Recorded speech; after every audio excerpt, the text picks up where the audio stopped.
Sur OM5 TV, je vous propose de voyager. En fait, tous les jours, je vous propose de voyager. Aujourd'hui, on va voyager avec les hôtels Caribéa. Alors, c'est hôtel et résidence. Et j'accueille Christine Sauvagnac. Christine, bonjour. Bonjour.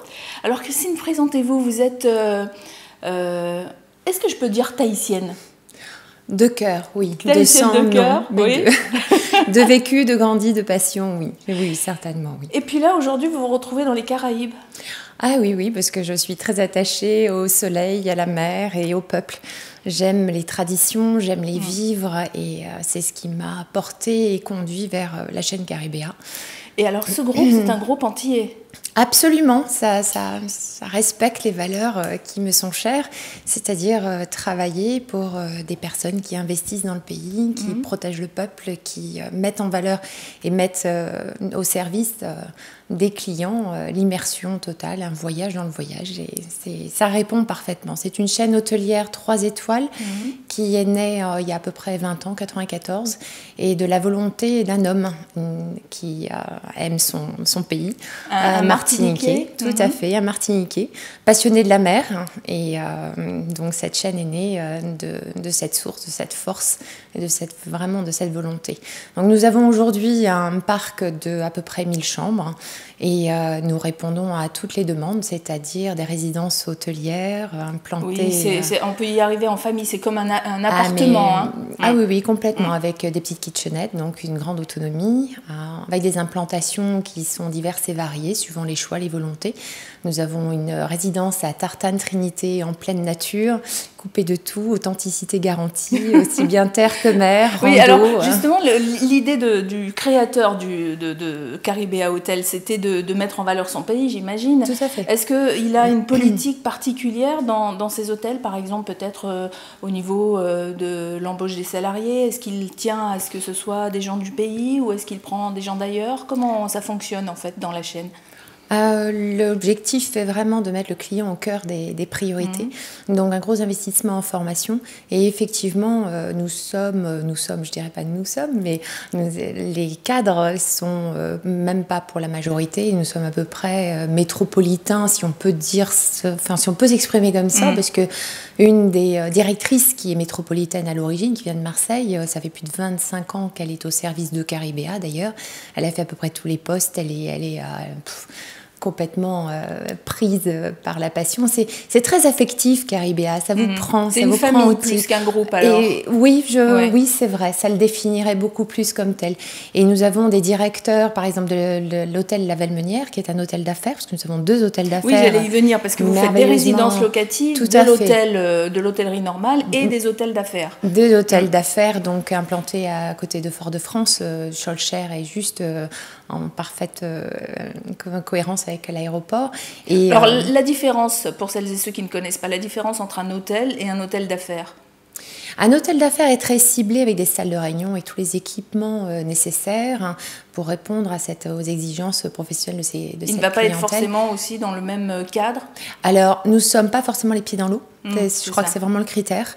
Nous ne sommes pas les pieds dans l'eau et nous sommes plutôt avec des exigences de proximité sur tous les lieux d'affaires, les rencontres, les business. Donc tout est orienté avec un service très étudié, bien que nous soyons à 3 étoiles. Mais par exemple, l'hôtel La Valmenière, ça sera en noir et blanc, petit éperon blanc et donc un service très, très feutré à l'assiette.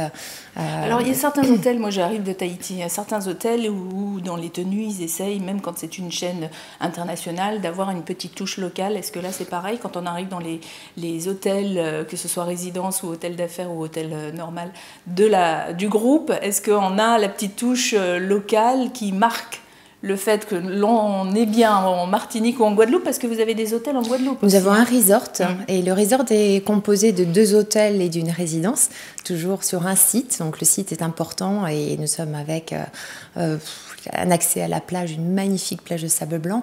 Et c'est un resort qui est mixte, qui répond aussi bien aux hommes d'affaires qu'aux loisirs, avec une base nautique qui vous promet monts et merveilles. C'est-à-dire qu'après le travail, ils ont...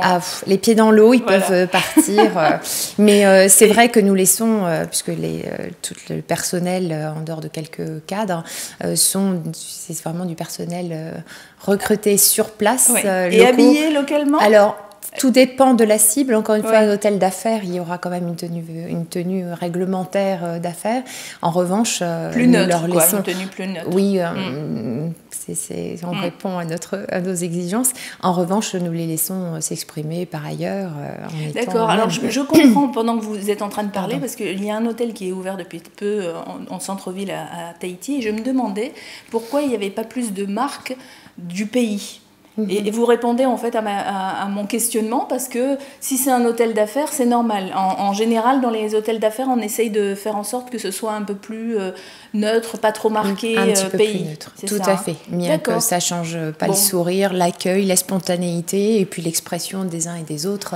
Et alors pourquoi est-ce qu'on choisirait d'aller dans un de vos hôtels ou de vos résidences par rapport à ce qui existe en Martinique par exemple ou en Guadeloupe? Pour plusieurs raisons. La qualité de l'accueil, l'authenticité, les situations géographiques en implantation, parce que nous avons une grande diversité.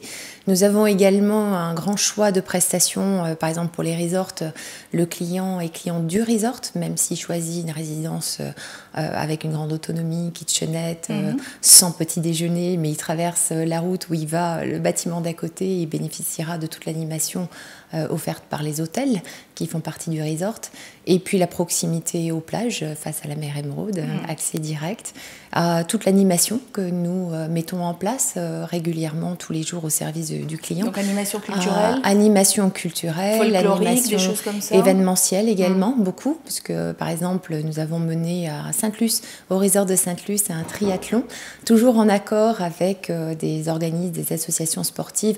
Encore une fois, nous sommes très très attachés à faire vivre le pays, la communauté.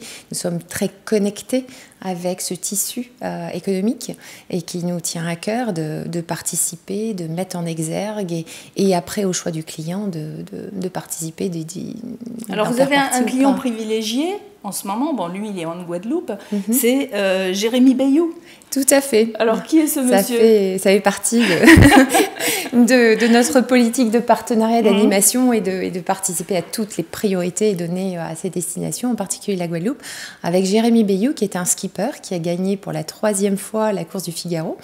Donc il est parmi les few qui réussissent un tel exploit. Nous avons un accord technique, donc nous hébergeons toute son équipe, sa femme, ses amis, donc ce grand privilège, parce que c'est une grande fête en ce moment, vu qu'il est arrivé 2e dimanche. C'est une sorte d'ambassadeur aussi, alors pour le groupe. Hein. Oui, tout à fait. Parce que là, il vient de faire la route du Rhum, il est arrivé 2e dans sa catégorie, donc il est arrivé hier, et ça c'est une fête. Quand on est sponsor comme ça, et qu'on a un poulain qui arrive en bonne position, c'est toujours merveilleux. Nous sommes prêts à participer, à fêter et ouvrir le champagne. D'ailleurs, nous l'ouvrons le 19, le 19 novembre. Nous fêtons ça en bonne et due forme avec à peu près 80-85 personnes. Nos meilleurs clients, les comités, tout. Sur Paris, alors, vous voulez dire? Non, sur la Guadeloupe. Ah, sur la Guadeloupe. Ah oui, sur la Guadeloupe. Notre président... Ça va nous donner envie d'y aller. Alors, regardez, en ce moment, dans le métro, il y a des tarifs pour la Martinique à moins de 400 €. 399. Oui, 399 exactement euros. Mais c'est psychologique parce que quand on ne se rappelle plus on dit, de toute façon, c'est moins de 400 €. C'est vrai que c'est à 1 € près, mais bon. C'est toujours des tarifs comme ça pour la Martinique? Ou c'est exceptionnel là? Non, exceptionnel, c'est régulier. Ce sont les techniques, disons, modernes de commercialisation et de vente. En tout cas, moi qui viens de la Polynésie, ça fait rêver un tarif comme ça. Je suis d'accord. Parce que nous, on est à 18 000 km et je crois que le billet d'avion est en moyenne à 2 000 €. Bon, peut-être un peu moins des fois, selon les saisons. Encore une fois, ils appliquent également ce qu'ils appellent techniquement, c'est un mot barbare, du yield management, c'est-à-dire qu'en fonction des dates, des taux de remplissage, ils baissent les prix. Et sur la Martinique, la Guadeloupe, il y a quand même une clé que n'a plus la Polynésie, c'est un charter. XL Airways. Alors profitez-en donc pour aller en Martinique et découvrir les hôtels ou les résidences de la chaîne Caribéa, ce groupe entier, on le rappelle, hein, parce que c'est ça qui est important aussi dans ce groupe, c'est que c'est fait par des Antillais et pas que pour des Antillais, mais en tout cas pour faire découvrir les Antilles en général. La notion de partage. Et on va terminer avec des rénovations qui sont en cours ou qui vont démarrer sur Qui vont démarrer. chaîne. Nous sommes sur le pied de guerre. Nous avons les 2 plus gros porteurs, le resort de Sainte-Luce qui travaille beaucoup en tandem avec le resort de Gosier sur la Guadeloupe, qui seront en rénovation à partir du mois de mai 2015, de mai à décembre, avec des rénovations majeures, puisque nous remettons complètement à plat la circulation des hôtels, les restaurants, la réception. Ce qui ne nous empêche pas d'y aller quand même maintenant, parce qu'il y a des hôtels... Voilà. Oui, absolument. Oui, voilà. Absolument. Allez-y maintenant. Absolument. L'année prochaine, les hôtels vont être rénovés. Certains hôtels, en tout cas les resorts. Alors, si vous voulez plus d'infos, on va sur quel site ? www.caribea.com avec un K. Vous avez une page Facebook, oui, et vous avez une page Facebook aussi. Nous avons une page Facebook qui a bien suivi d'ailleurs Jérémy Bayou dans toutes ces étapes. Et oui, tout à fait, notre site internet est tout à fait conçu pour répondre à toutes vos questions. Voilà, www.caribea avec un K.com pour avoir plus d'informations et si vous avez envie déjà de réserver vos vacances de Noël, pourquoi pas. Merci Christine. Je vous en prie, merci de m'avoir reçue. Avec plaisir.